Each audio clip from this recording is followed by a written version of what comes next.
Hey everybody, welcome back to One Mic, and today I'm here to talk about Season 1, Episode 1, the season and series premiere of Apple TV's Pluribus, entitled We Is Us.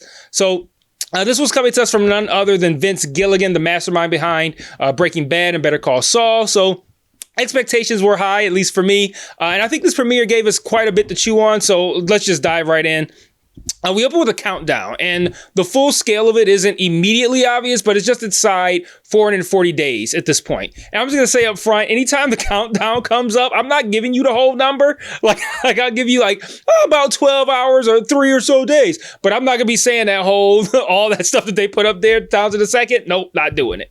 But also of note, as someone who is a staunch subtitle user, I immediately noticed that the subtitles were yellow on this, which, rather than the standard white, which I think is keeping with the visual branding for the show. It's also an immediate reminder of the attention to detail that is customary with a Vince Gilligan show. But speaking of things customary in a Vince Gilligan show, we spend the entire opening scenes wondering what's going on. We see some scientists observing a repeating radio signal, and more scientists arrive to observe in disbelief and shock. And the show suggests that this is a message from space, or that they believe it is a message from space. We then see the countdown at 71 days, so about a year or so has passed. And we now see scientists working in a laboratory testing on something, testing out something, but we don't know what it is or to what end. But the next time we see the scientists, the countdown's at 30 days, and they're telling the security guard at the front desk that they've gotten nowhere. One of them notices a rat that they've been testing on that appears to be dead, and she takes it out to check its heart, but she can't feel it through the gloves, so she takes the gloves off, and when she takes the gloves off, the rat bites her and escapes. As she attempts to clean the wound, she starts convulsing. She doesn't fall to the ground or anything like that, but she starts shaking and convulsing, standing upright. When the other scientist takes her to the decontamination space, all of a sudden, she's fine. And the next thing you know, everyone is kissing everybody else. They're swabbing their mouths and wiping the swabs into containers, petri dishes. They're even licking donuts. And we come to understand that whatever this hive mind control thing that we're seeing is, that it's spread via saliva. It's spreading fast. And once you're infected, your immediate mission is to infect other people. And now at this point, the countdown is at 3 hours. So now we are going to move on, and we are going to meet Carol, played by the absolutely wonderful Rhea Seehorn. You'll know her as Kim Wexler from Better Call Saul, and if you watch my coverage of the final season of Better Call Saul, you'll know how great that I thought she was, and not just in that season, throughout the course of the series. Here, she's a romance novelist reading excerpts from her book to a group of swooning fans. But the kicker is that she hates her own books. Her driver asks if he'd know any of her work, and she's like, well, that depends on if you're a fan of mindless crap. And instantly, I loved this character. Carol is cynical, she's sarcastic, and she has zero respect for her fans. And aside from that last part, I identify with her greatly. Total respect for anybody, for all 7 of you who are going to watch this video. We also meet Carol's manager, who I believe is also her partner. Her name's Helen. Helen manages both Carol's career. We see her, move some of Carol's books from the bottom shelf to the top one in an airport in an earlier scene. But she also manages Carol's personal life, as Carol clearly has a drinking problem that has resulted in her having one of those things that, you got to blow into before you can start your car. We don't know if there is a source of trauma or something that has sparked this drinking problem. I suspect that there is, and that we're going to find out about it, but nothing yet so far. Helen also pushes Carol to release a more serious book that she's written that she's clearly intentionally dragging her feet on releasing. So we see how supportive Helen is of what Carol really wants to do and what she really enjoys, and not these romance novels. So outside of a bar, Helen starts reading some fan questions, and one of the questions asks if the lead male in her book, a guy named Raban, is based on a real person. Is this based on anybody in your life?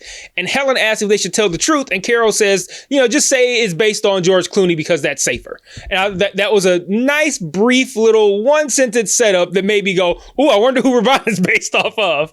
So nice work there. And now, speaking of setup, after a good half hour of it, along with some world building that raised a ton of questions, here's where things really go off the rails. So a random guy in a truck, he crashes into a parked car, and Carol goes to check on him. He's passed out.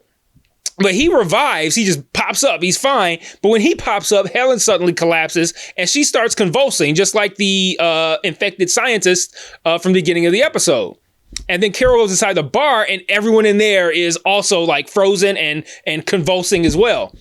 And Carol can't start her car because she's been drinking and she's got that thing on there. So she takes the guy who crashed into the parked car. She takes his truck to drive Helen to the hospital. And she has to use one of those like a very Vince Gilligan-esque scene. Like they didn't even need to show us her putting Helen into the car, but like they did like this whole thing. She's got one of those like A-frame like sidewalk signs, and she's like using that as like a ramp to get Helen into the back of the truck.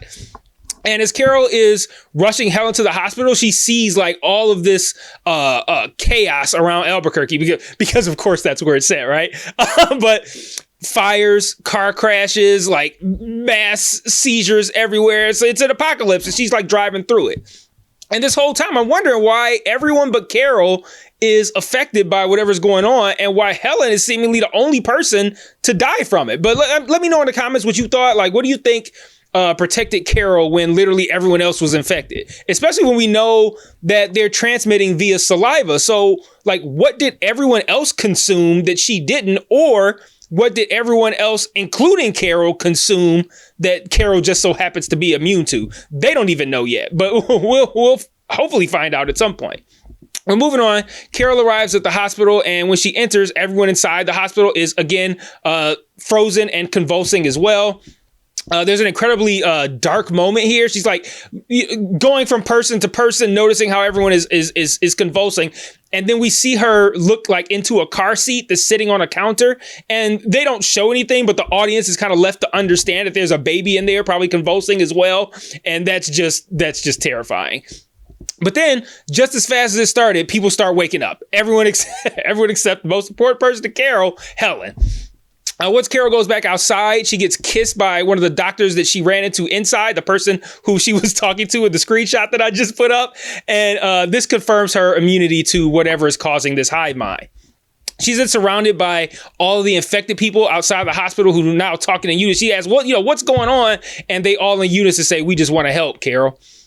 No, not creepy at all. But I loved how the mood totally shifted at the bar when that car crashed and Helen fell out. Like, I had no expectations of this show going in other than that I assumed it would be great because Vince Gilligan is making it. But like, I didn't know like what genre this was going to be in. I didn't know what tone or mood it was going for. I didn't know anything about it intentionally because I love to let Gilligan just like paint the picture and take me on the journey he wants to take me on. So I didn't read anything about this show. I watched the trailer and it told me absolutely nothing. But the first half of this episode did a great job of obscuring just how dark and creepy that the second half was going to be. But moving on, Carol heads home. Helen's body's still in the back of the truck. She gets home, but she doesn't have her keys because remember, they're likely in her car, which she couldn't start and left there because she took a different vehicle home. And again, like when we talk about like attention to detail with Gilligan shows, if Carol had just gone home and reached in her pocket and took out her keys, I don't think any of us would have thought anything about it. Like, what? Why does she have her keys? Wouldn't she have left her keys? Like, but not only did that moment consider the reality of Carol's situation upon leaving the hospital, it also set up this really interesting scene with these creepy kids outside of Carol's house. So these two creepy kids, they're everybody's infected. They're also infected. They remind Carol where she left the spare key under a flower pot in April 2016. And mind you, these kids do not look old enough to have been alive in April of 2016. But now the whole neighborhood is outside watching her, staring. And then in unison, again, they all say, we're sorry for your loss, speaking to Helen. So another question for the class. Why did Helen die if no one else did? Just as Carol is singularly unaffected, Helen, at least at this point, or to our knowledge, is the only person to die from this. Like, that can't be a coincidence, right? But once inside, Carol turns on the TV and none of the channels work except, strangely enough, C-SPAN. And on it is the president, or so it seems. There's somebody standing at the president's lectern in the press secretary in the press room. But no, it's a guy named Davis Taffler of the USDA, and he's just filling in at the president's lectern. And there's a phone number on the Chiron. That's the little thing that's at the bottom of the screen. for Carol to call. And when she does, David starts talking to Carol directly through the TV. And man, do we learn a lot. But before I get into what we learned, I'm a bit torn on how we learned it. Like, I'm not a huge fan of having a character just explain everything. Like, I'd rather, learn it through the events of the show. But in this case, I'm kind of inclined to allow it here because I feel fairly certain that even though this explanation that Davis gives in this moment feels like an information dump, feels like a lot, it was probably only a fraction, like the tip of the iceberg of what is left to be revealed about what's going on, why it's happening to Carol specifically, all that kind of stuff that's really interesting. All that's still out there on the table. So I'm a little bit more inclined to let this just like, here's what's happening explanation go, because in the premiere that felt important, but I bet when we look back, it's going to feel fairly inconsequential. Like, that's just, that was him explaining what was going on. That wasn't even the beginning of all the crazy stuff that was going to happen. At least I hope that's what the case is. But admittedly, it felt weird to have all these questions throughout the course of the episode and then have a character just stand at a lectern and answer them all. But most of them anyway. But anyway, let's go over what we learned. So first, he assures Carol that she's safe and that she's one of only 12 people on Earth who are who are unaffected. He apologizes about Helen and says that her death was unintentional, but that Carol's well-being is of the utmost importance to them. And when Carol eventually asks who is them and we, Davis replies saying that it's us, all of us. And that's, cue the episode title and the confirmation of this hive mind that all these infected people share. Finally, Carol asks what's going on, and we learn even more. But side note, I loved how she imitated the shaking that people are doing when they get infected. Like, for one, that was funny, but two, I was pretty surprised and impressed that this show somehow successfully managed to interject humor at a time when wasn't nothing funny. So somehow they did that, and I thought that was really good. Anyway, moving on. So he says that 14 months ago, astronomers discovered a radio signal from 600 light years away. And that explains the countdown. 440 days is where we started at. Just inside that, I think it was like 436, or it was 440, and it was 439, and maybe like 4 hours were off, something like that. But 440 days is about 14 months. So the countdown was from the discovery of the radio signal to successful execution of the infection. And spoiler alert for a few moments from now, that's why it starts to go up at the end of the episode. Think of it as how we look at BC versus AD when we're looking at years, but just like swap out Jesus's birth for the mass infection of the entire planet. Anyway, the radio signal from space, it wasn't a warning. It was a biochemical recipe. He says that the radio signal is made up of 4 tones representing guanine, uracil, adenine, and cytosine. These are all real things, by the way. Basically it's a recipe for a virus. And that's what we saw the scientists creating when we did that time jump to 71 days BI at the beginning before infection.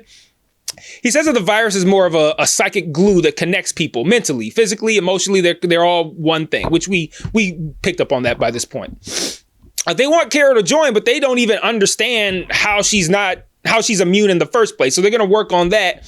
And then finally, as like I alluded to again moments ago, the countdown reverses and it starts going back up, which, I mean, at that point, it's no longer a countdown, right? It's just a clock or a timer. I feel like even a timer counts down. It's just a clock.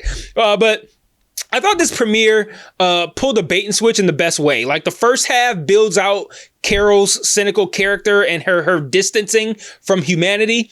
It's a bit lighthearted. They inject some humor. Everything feels fairly normal. And you get to the midway point of the episode and you wonder, like, where's this going? And then the second half throws us into a quiet, but then very loud and intense apocalypse. It's like intimate because it's like just her that's having this experience, but at the same time it's massive because it's everybody else who's affected.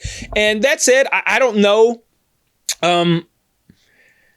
Even though all of this is very, very promising, I don't know how this is going to sustain 10 episodes until it gets, unless it gets deeper and more layered pretty quick. Right now it's interesting. It's just a little thin. I'm curious to see how much more complex this we as us hive mind scenario gets, especially with Carol, standing on the outside of it looking in. But that's all I got for this premiere episode. Let me know what you thought in the comments. Like the channel, subscribe, share to your social media, join the Discord, join the conversation. And until next time, peace.